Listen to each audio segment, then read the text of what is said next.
Hi guys, welcome back to another episode of this podcast. And yeah, before we get into it, you guys can grab a cup of coffee, a cup of tea, and join us for this episode.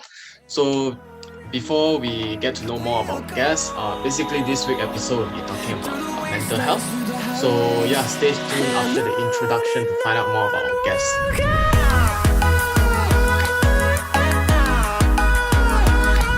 Alright guys, welcome back, and yeah, I hope you guys are doing fine. And in this episode we have a very special guest. Okay, it's a girl. Okay, her name is Minnie. Alright, hi Minnie. Hi. Hi, Uh, everyone. Thank you so much for having me, Navin. I'm really, really proud of what you're doing because no, I've been talking about mental health so much, but to be on this platform on someone who is like much younger than me, I think that's very important. So thank you so much for initiating this. Alright, you're most welcome. And yeah, I've seen a lot of your mental health work, and I think it's very interesting. And also, I think we should spread more awareness about mental health because sometimes we are afraid to share about this kind of mental health things. So maybe you can introduce us a bit about your background. Okay, so my name is Minnie, and I am a licensed and registered therapist, counselor, and I'm also the founder of Min Care, which is the platform that Navin just talked about, a platform where I used to share about my self-care journey, and right now I'm turning it into like a mental health awareness platform. But of course, like with mental health awareness as well, it also comes with a lot of like self-care practices, which we will also talk about later. On the side, I'm also running a dance studio, and I think this is where me and Navin met. Yeah. Through dance. Yeah. Yeah. So actually, that's how I get to know Minnie. Yeah, it's from a studio. Yeah. Oh yeah, guys. By the way, I'll leave the Instagram of Min Care, the description below, so you guys can check it out of Minnie's work. Yeah. Okay, so I think let's get into it. So maybe like for the introduction, you can let us know like what is actually like mental health. In terms of like definition, there is a lot of different definition on mental health. Like it's a huge variety, and I think a lot of people cannot really identify what is mental health. But if I were to put it straight up, it includes our emotional, psychological, and also social well-being, functionality. Basically, how you think, feel, and act. So it consists of your cognitive, your emotion, and all those kind of stuff. But if I were to put it bluntly, more like layman term, right? I would say, like when we talk about physical health, right? Naveen, what do Yeah. you think about, like when I ask you to define physical health, Yeah, how would it's you like define physical health? I think it'll be like what I can see, is it? Yeah, like Okay, how's my okay, yeah. like how's How, my leg how, doing? How's my correct, something like that? Yeah. correct. So it's like your body, right? But it's really Yeah. hard to identify what is physical health. But if I ask you what is physical illness, then we can name a lot, like diabetes, Yeah. like heart disease, we name all those things. So those are like illnesses. So with mental health as well, there are mental health and mental illness, and they are actually not this, they are in the category, but they are not the same. So a lot of people talk about mental health, and the first thing they think is depression, anxiety, trauma, and whatnot. But it's actually not entirely that. It's the same. Like for mental illnesses, is when you get sick, right? When you Mm. get sick, then you call yourself like it's illness. But health is general. Like you do things to take care of your health. It's an everyday thing that you do, and it's the same for mental health. So I hope that kind of like clears the two different Yeah. uh, mental health and mental illness. Yeah. Well, actually, I did not know it was different because I thought it was Uh, the same. Yeah. I think now, I now you think know. yeah, I think this is like the common misconception, right? Where they Correct, thought, correct, yeah, it's like the same thing. Mm. correct. So actually, what are like the common like mental health like maybe problems or issues? Okay, so I've thought about this question, right? Like I'm just curious, like when you ask about that, right?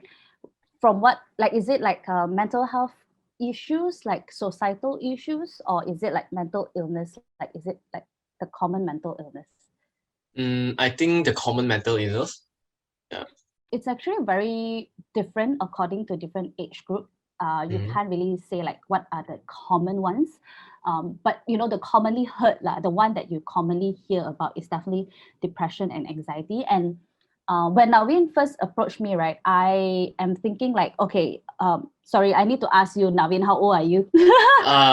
This year, turning 17. I just turned 17. Yeah.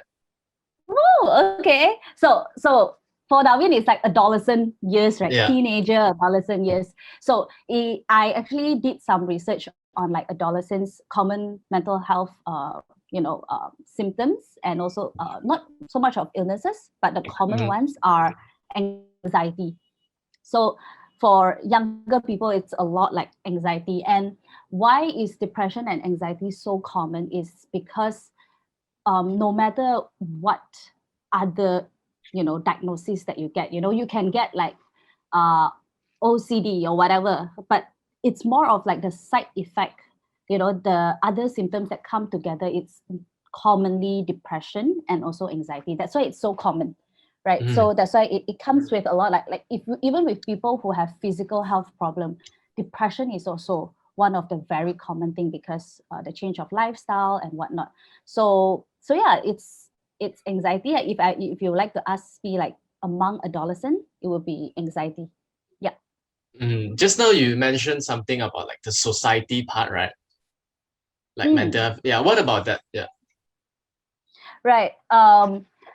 Because when I think about it, like I the first impression that I get from that question, right, is that what are some of the challenges about mental Mm. health in our society, right? So I think the awareness is definitely there. Like we are all talking about it, and the media coverage is also there.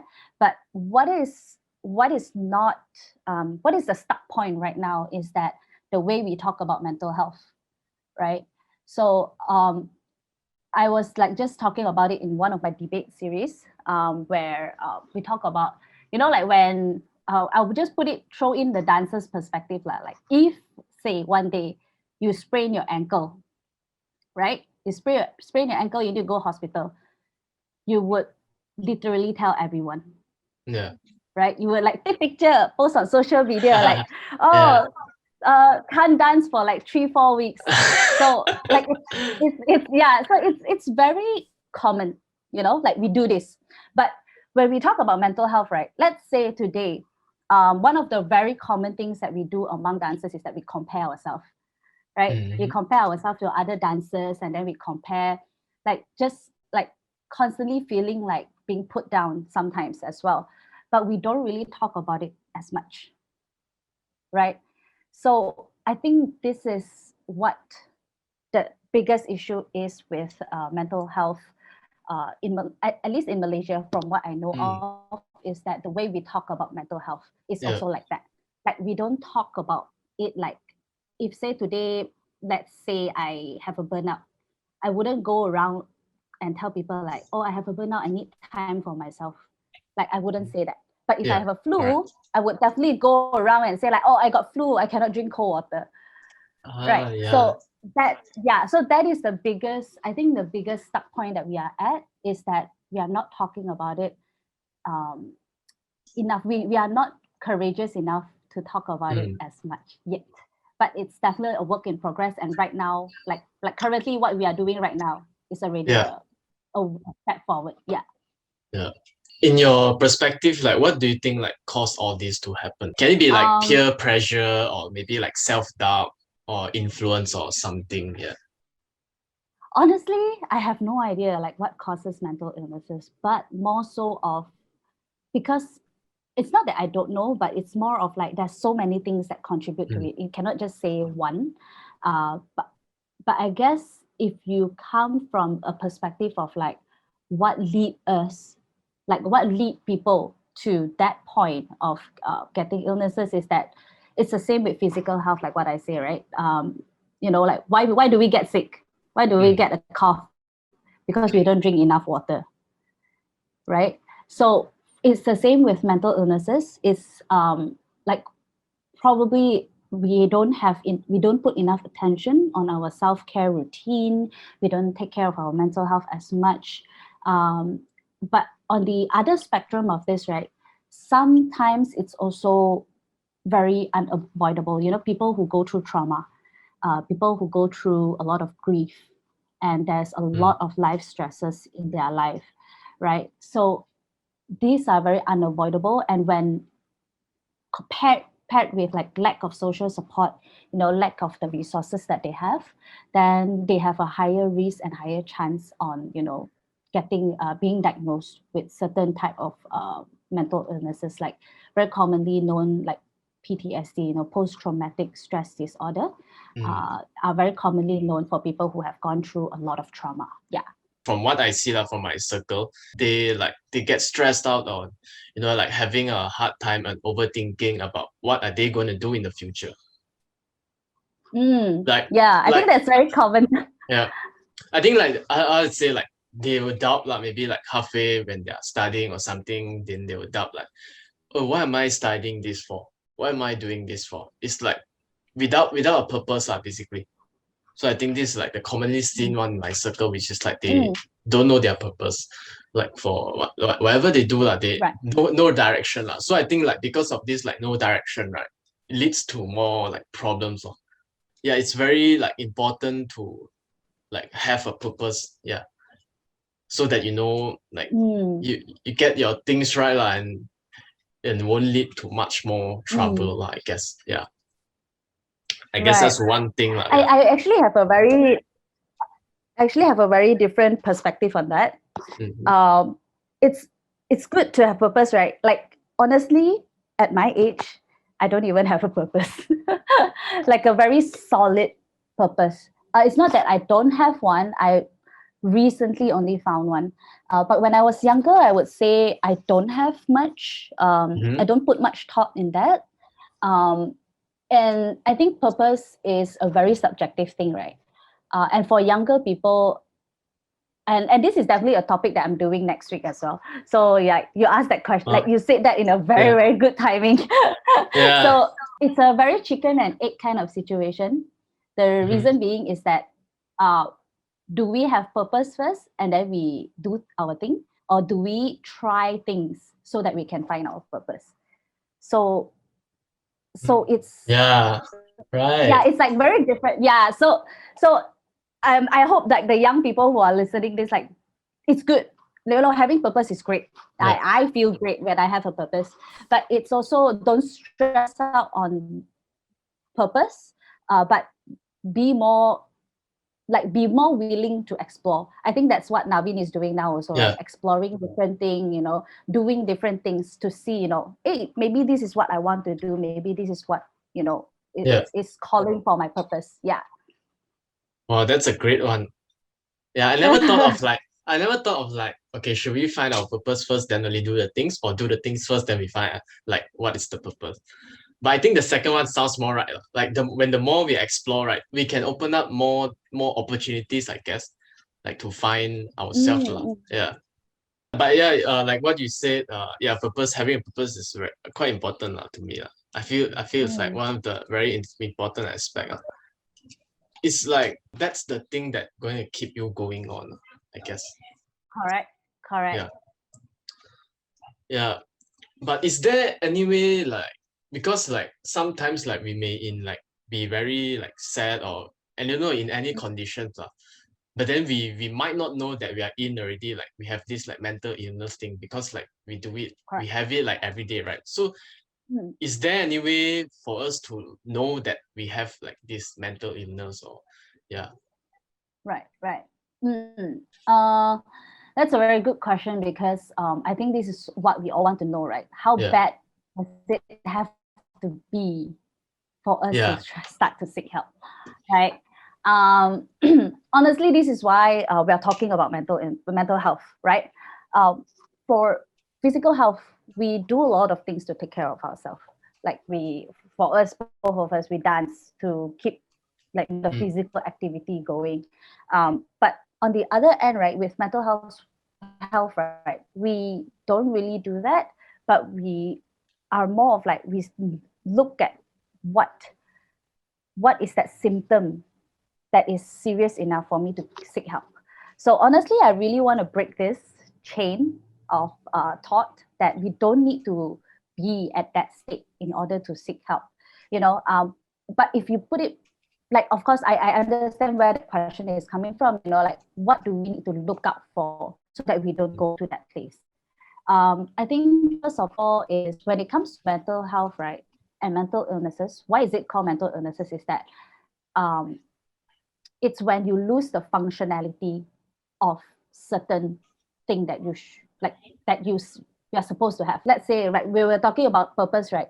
Let's say your purpose is, I don't know, inspire other people or like inspire your peers, you know, young adults and young like teenagers.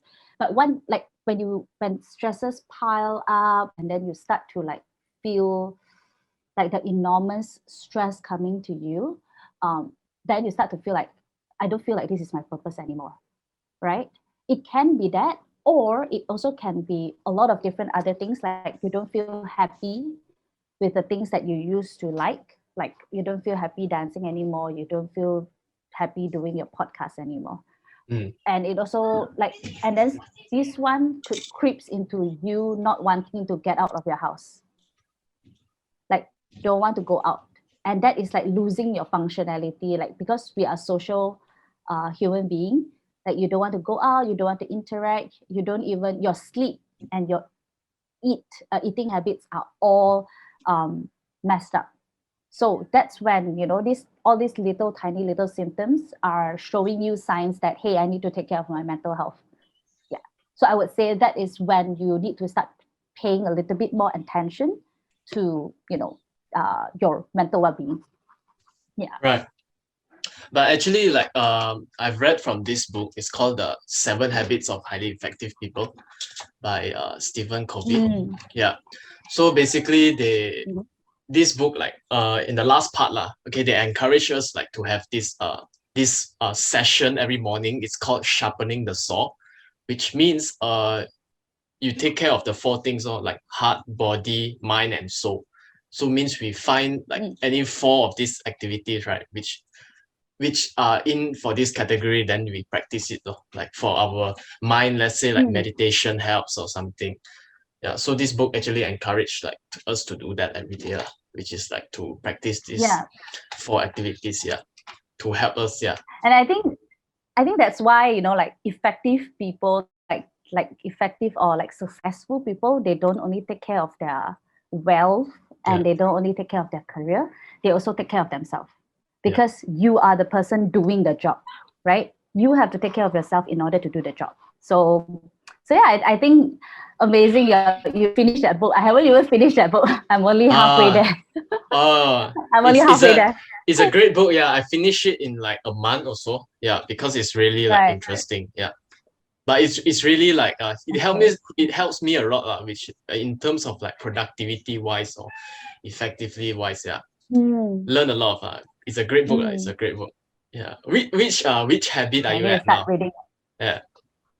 Which I honestly, I haven't even touched the book for a very long time because I'm reading Grit. Okay, I have this habit of reading different books at the same time. So I'm reading Grit, and then in the morning, and at night I'm reading Jay Shetty's thing like a 5 a.m. Club. This one, yeah. Like so 5 a.m. Club, I finished already, and then I'm also reading another book called Sapien. Sapien, yeah. Sapien, yeah. So I'm reading that. So I have the habit of reading a lot of books at the same time. So that's why I read very slowly. I don't finish the book. Yeah. I can't like that. I need to finish the book. Yeah. But Grit has been one of my lists, but I haven't read the book yet. Now I'm currently reading Think and Grow Rich by Napoleon Hill. Yeah. I've heard good things about that. Yeah, Think and Grow Rich. So the next book for me will be Essentialism. And then Make Time. Yeah. All these are great books. Yeah. Yeah. Okay, we should like talk about books next time. Yeah. But I think like reading also helps, like improves myself a lot. Basically reading like help me have more imagination, I guess. Because you see, when we That, read, right, when we read, we open up like imagination. But actually, if we look at the book, right, it's actually nothing. It's just like plain black and white paper. correct, But it's the way that correct, we read correct. it, then we think, we how to say, we make our own description about it. Like how can we describe like Correct, correct. whatever, like, yeah, the writer are reading. Yeah. But basically, Think and Grow Rich has been a very long book lah. It's actually the first time it published is 1937, so it's almost like 80 plus years Oh, already. Yeah. So, but I got mine in yeah, the 20. Yeah, I got mine in the 20th century edition. So some of the thing have been like edited. Yeah. To make it more relevant. relevant to now lah. Okay, Yeah, to make okay. it more relevant. Yeah, because the book is like 80 years Correct, ago, correct. right? Some of the things might not be relevant. Yeah. Ah, Yeah. And I heard good thing yeah, about greed also. Yeah. that's amazing. Yeah. I heard great thing about greed. Great. Greed is a passion and perseverance, right? Correct, and that's where Yeah. I get my idea of the purpose Mm-hmm. part. Like Yeah. we try different things to get purpose. Yep. Yeah, Correct. if you read that book, I think you would probably get that idea a little bit better, and Yeah. it's amazing. It's amazing. But I started reading like a year ago only. Just a year ago. Like during MCO, I started. Like this MCO has actually brought some good things to you. I'm It's great, actually it's very great. surprised, right? I'm surprised. Like, okay, I know I'm the guest, but then I need to throw this question to you. Yeah. Because okay, when I was your age, right? When I was 17 last time, we don't talk about mental health at all. Like we don't really, like, it's not mentioned at all. When after my, I did my high school until like 18 years old, because I'm from like the Chinese independent school. So when I came out, right, I don't know what to do. And then I went for like this career test thingy to see what I'm suitable to do. Then I got psychology, and I've never even heard of the word psychology. Yeah. So and it's so new to me. It's so new to me. And I wonder for you, right? Because like 17 years old is like, oh my God, 11 years ago for me, right? At that time, we don't really talk about mental health, psychology, or whatever thing, whatever it is, like in the same category. And I wonder, like for like right now at your age with your peers, right? Do you all talk about mental health? Do you all talk about like psychological stuff? I think it depends on the circle we are at. Some group, right? They haven't faced this path yet. Maybe like they don't feel stressed about anything. They're just like happy go lucky. So maybe like we don't talk much about it, lah. But some those who are like study a lot one, confirm they like, how to say, like face all these, it's common because like pressure we pressure. Then slowly sometimes like we might wonder, then we just talk about it lah. But I think why the reason why like there's a lot of this like psychology and mental health like in the teenager now, I think it's because of like technology. Because I think the technology helps as well. Like sometimes on Instagram we see like some campaign or like or mental health campaign or that. So it makes like the teenager, oh, what is this? So they go and look more about it. Learn more about it. Yeah. Right. So like I don't know who will be watching this, but for therapists out there, I bet I will share this lah. For therapists out there, counselors out there, and people who are doing the work in the mental health world, this is the shift. So this is exactly the shift that we want to see, because we talk about it so much, and sometimes I wonder lah, like, does it make a difference? And but this is exactly what it's different. For me, I've never heard about this because first of all, social media is not as that time. Instagram is not even a thing. Yeah. Right. Okay, it's a thing lah, but it's not as well used, as it is now. But for you guys, right, Instagram is like our Facebook. Yeah. Right. Correct. Like Instagram is literally where you find information and you get to learn more things. So yeah, I think that's definitely why we need to do this more often and talk about it more often. Yeah. Oh, I'm so glad to hear that. Yeah, but basically I think now like technology helps a lot lah. Like it's just the information that we get is too much. Sometimes maybe I think it's like too much information. Correct. And that we don't know how to filter which is correct or which is wrong. Yeah. But it's a good thing also. Correct. Yeah, there's a bad thing about it as well. Yeah. pros and cons. Yeah, pros and cons. Yeah. But actually, there are actually a lot of cases lah where like like teenagers like with mental health issues, which leads them to like suicide and stuff lah. Really sad to hear, right? Like when you hear Yeah. stories about this, Yeah. and like that's why we need to, like, that's why when I say like, okay, so what are the symptoms, right, about mental illnesses? Do we wait for when we are in that state? Do we wait for people to be so hopeless about their life in order to seek help, or do we do it now? Like with therapy as well. Like I am very open about my like my progress in going for therapy. I go for therapy myself, and people would always ask me this question, like, why do you need therapy? Like, Correct. Like, why do you need to go therapy? Like, you need it, man. Like things like that. So it's, for me, it's like I would, of course, I would like advocate for it. I would say like, no, I just want to like deal with some of my emotional baggage so I can thrive a little bit better. I can do better. Yeah, that's why I go for therapy. I want to function better. It's just like we take supplements, right? We don't do it because we're sick. We do it because we want to be healthier, and we want to prevent us getting sick. So I think this is also one of your questions, right? How do we cure and how do we prevent? Yeah. Correct. To head to that direction.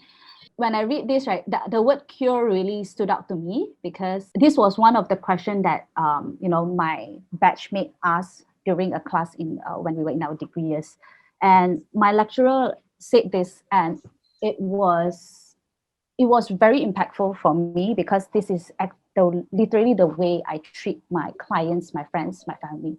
Is that he says, if you think about cure, there is so little that we can do. But if you think about care, we can always care for our clients and people around us. Right. Yeah. So I shifted my narrative, like, great if I can, like, mental health is such a huge spectrum. Like, if we say like, oh, let's say like I have depression, my depression may look very different from your depression. So what is cure? My cure can be, if I can eat 3 meals a day, that's already good enough for me at this stage of my life. But for you, like, maybe it's like, oh, I get to go to school, then that is good for you. So it looks very different for everyone. That's why I wouldn't say like cure is the word, but then we can always care for people who are suffering from mental illnesses, or people who are going through some difficult times. Yeah. Yeah. And I think that's why it's very important to open up, basically, like to your best friend or your parents or someone.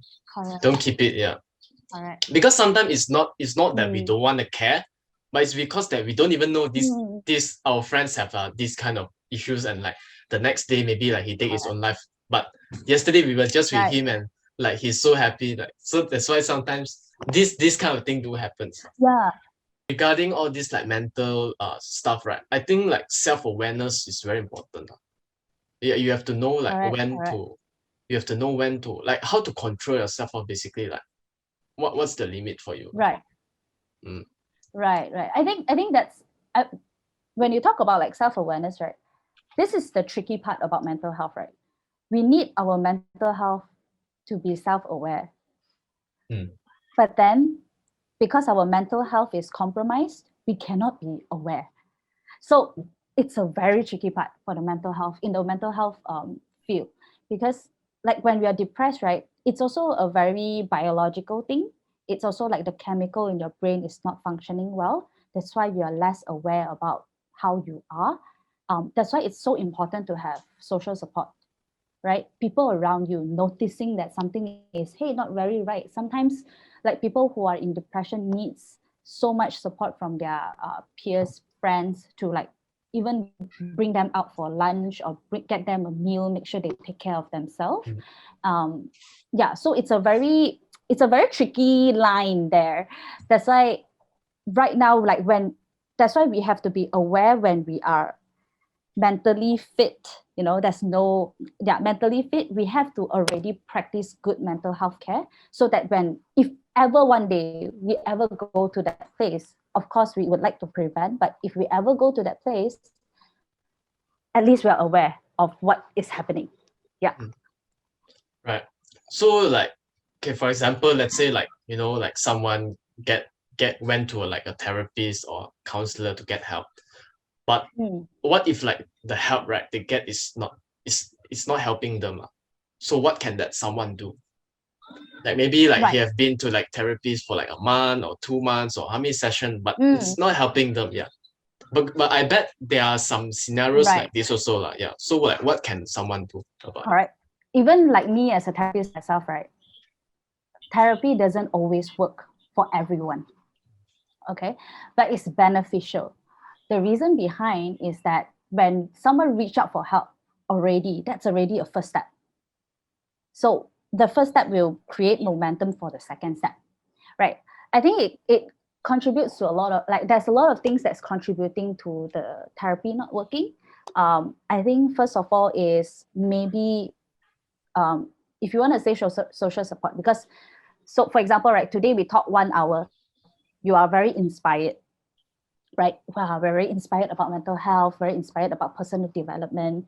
And then they, like, after this session, when we close this Zoom room, right, and you go back to your same environment, your room is messy, your family members are very noisy, and then you can't do anything, it's not going to change, right? Because you're back into that environment, right? So sometimes it's that could be one of the factor.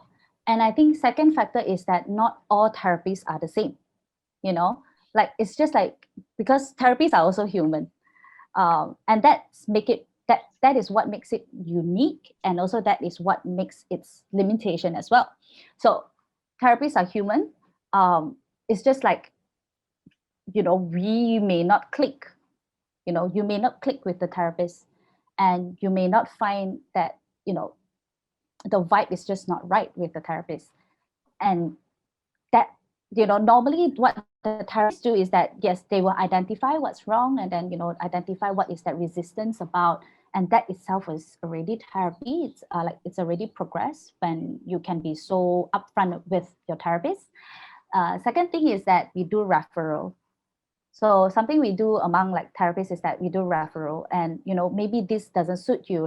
Maybe some, you may want to try different form of therapy. My personal experience, I have been to 3 different therapists. I've been to 3 different therapists. My first one uses a lot of like cognitive, like very cognitive behavioral therapy. So very cognitive one. It works for me because that time I was under a lot of stress. So that really helped me a lot. My second one, I forgot what she used, but it was a very short period of time and it didn't work because I couldn't vibe with the therapist herself. And then my third therapist, I requested for someone that is not cognitive because I know I need something else. I need to heal other part of my like my grief and my trauma at that time. So that's when the third one I went for more of the approach therapist. So all these are very different approach. So that's why even in the dance world, right? Some kids like me as a teacher, but some may not like me because they just nah, but some really like other teachers. Like for you as well, some teachers you're like, oh, can this one, like I really understand what this teacher is talking about.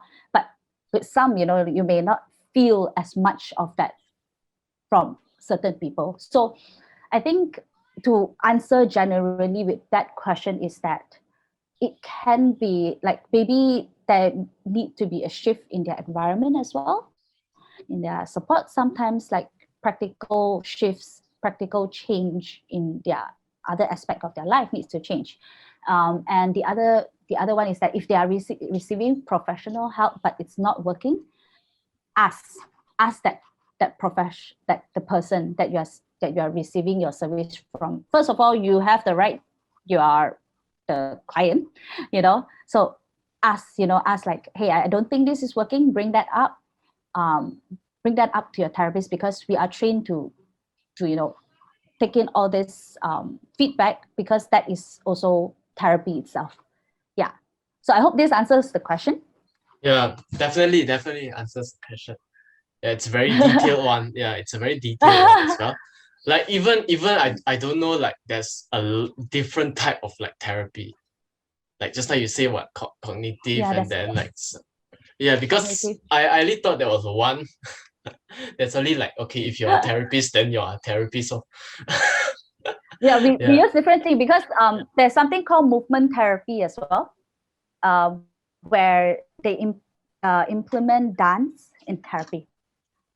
So this is definitely something I want to explore, because like it's the two things that I really like. So yeah, there's a lot of different types of therapies. Just make sure that you do your research. Make Yeah, sure you do your correct. research. Look at the credentials, credibility, and if it's legit, then make sure that it's credible.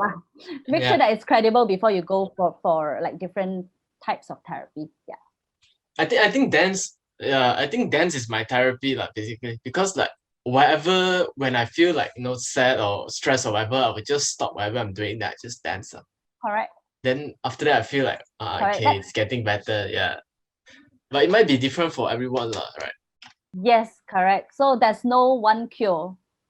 It's just how we be more intentional with the choices that we make. Yeah. Yeah.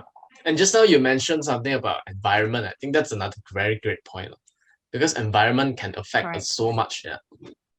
And yeah, Yes. it depends on like, also depends like what environment you put yourself into and what environment you want to be into. Sometimes like we do not Right. want to be in this environment, but it's because of maybe like pressure or FOMO, fear of missing out, that makes us like, okay, I need to be here. Not like, okay, I'll be alone or something, right? I think this happened a lot in like teenagers, Right. Right. because like they don't want to be like FOMO or something. Correct. Yeah. Like that's why teenagers, right? Anxiety is such a huge common phenomenon, because with adolescents, because you are at a stage where you're rapidly growing, especially for boys, they like grow so fast. Physically, they grow so fast. And the other thing that is like very crucial during the teenage year is that their social emotional skills are being developed. Right now, right, we don't see sadness as sadness, we don't see anger as anger. It's very mixed. Like the emotion itself is already very complex, and you start to understand that during your teenage year. Learn what is like, oh, what is love, what is relationship. Oh, that's like, oh, this kind of love is different from the love that my parents gave me. And my siblings love is also very different, and I don't entirely love my siblings. I may hate them also, but I don't really like hate them until like I don't want to be with them. So that complexity of that emotion is when like teenage years. That's why it's so complex. Okay, so with your parents, like your parents may think that you're old enough to think for yourself, right? But like if you hang out with us, like the slightly older peers, right, we may think like, oh, you're still young lah. So you're like, a lot of teenagers are stuck in that position. It's like, I'm also still a child. I'm also old enough to be an adult next year. I will be deemed as an adult, but you're still growing at the same time. So that's why a lot of anxiety comes from there, and a lot of that urgency of like, I need to figure out things. It comes from there as well. Yeah. Right. Teenager is difficult. Sorry? Teenager Yeah. is difficult. Yeah, it's difficult. Teenager is difficult. Right. But it's also the most enjoyable, I guess. Correct. That's true. This is so complex. Yeah, that's why it's so complex. It's like when you're a teenage, we don't have to think about anything. The commitment wise. Yeah, the commitment wise. Correct. But with the recent like COVID-19, the pandemic lockdown, right? Like how do you cope with stress like during that time, and now also since we're in lockdown? Yeah. Because there's so less we can do. Like correct. yeah. So like how do you cope with it? I would say for me, right, dance law, like my source of like therapy is dance. I do go for online therapy last year, end of last year. So I went for online therapy. Luckily, it's available. Online therapy is available, and I'm really glad that it's becoming more common, yeah, and more accessible for online therapy. And honestly, my stress come from not knowing what to do next, because I graduated earlier this year.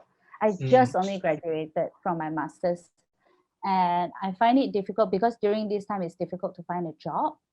So there was like a lot of added on challenges. And what I really do on a day-to-day basis is that I just go with one step at a time. Like, okay, today I can send out 5 resumes. I send 5 resumes. Today I can go on a podcast. Go on a podcast, and then I did my grocery shopping just now, and that's good enough. That's good enough. So I pace myself in that way because there are so many things that are uncertain during this COVID. Like even like Selangor full lockdown or not, I also don't know. So Yeah. So just one step at a time, I would say. Like I'm just doing that as much as I can. Yeah. So because that you are also a counselor, right? Correct. You also like provide service as a counselor. Like, what is your Correct. like working experience like during the lockdown? Yeah. That's very interesting. I was doing my internship while the lockdown happened. So I feel like I'm like the most like Mo Choi, like the unlucky batch. We are the unlucky batch. Last year, January, we started our internship. January, we started. So normally the first month, we have to look for a site. And then the second month, I finally have like my dream place. And then March lockdown. And then I'm like, what? So, oh my God, I'm like so disappointed. I could have, graduated last year, but we had to graduate this year instead. So that was another one. But in terms of like working with clients, right? Honestly, it's the most emotionally invested job that I've ever done. Very emotionally invested, but also the most fulfilling at the same time. It showed me how much power we have, us as human beings have in changing ourselves, changing the way we see things, changing the way we talk about things, changing the way we see our life. And that small little shift that I see in my client give me so much joy. And no matter how tiring it is, like at the end of the day, when I receive like a long email of like, hey, thank you so much, like you have helped me go through this, difficult time. And now, even like I remember one of my clients who couldn't even drive, because of like the anxiety and whatnot. And then at my last session, she told me that she drove to KL herself. And I'm like, like all these little things, it's very little, right? It's very small for us, it's very small. Yeah, but then like when you understand how difficult it is for the other person, it just gives you so much fulfillment. And then like I feel really, really proud of like all of my clients. And I think one thing is that it showed us that how we should really all be very empathetic. Everyone is carrying different stories. The more I see different clients, the more I'm like more gentle with the people around me as well, because we never know what they're going through. We all have our own emotional baggage. So I think that was my experience. It's yes, emotionally very invested, but then very, very fulfilling at the same time. Yeah, because like you have to do all your counseling online, is it? Like, have you done that like through a Zoom? Yeah. I think it's very, very hard like to on like Zoom, right? On like platform like online. Because it's like maybe like emotionally wise, like it's very hard. Because like we are talking to a screen, right? Whereas like, usually like counseling actually it's better when it's face to face. because got that kind of connection. Yeah, I think that's also very hard, right? But it's also good for some certain clients. Clients who, Mm, like just now when I say, right, when they are very depressed, they can't even get out of the house. mm, You know, this is good for them, and it's also good for people who are far away. So let's say they mm, are in Penang and they can still have access to counseling. Like in like more rural area, it's really difficult to get counseling services. And I think that's the beauty of online counseling. And with people with this, like certain disability, if they are on the wheelchair bounded, then online counseling is perfect for them. They don't have to, because like our facilities are not very user friendly for, like, it's not very inclusive. Sorry, the word is inclusive. It's not very inclusive. So so I guess that's when online counseling becomes like a good thing that is happening during MCO, and it's so normalized right now, yeah, doing things online. yeah. Yeah. So like, there's a lot of things that you can do like, online, Correct. right? Correct. So yeah, I can always look on the brighter side. Yeah.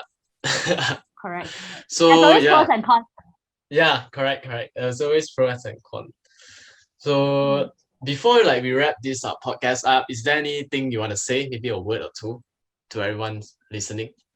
I would say thank you for initiating this, because the collab that I do normally are like around my age, people around my age, or like people slightly older or slightly younger than me in the 20s. This is my first time doing it with someone so much younger than me, and I really like this whole movement that you're carrying out, as you know like this whole podcast and this whole initiative is amazing.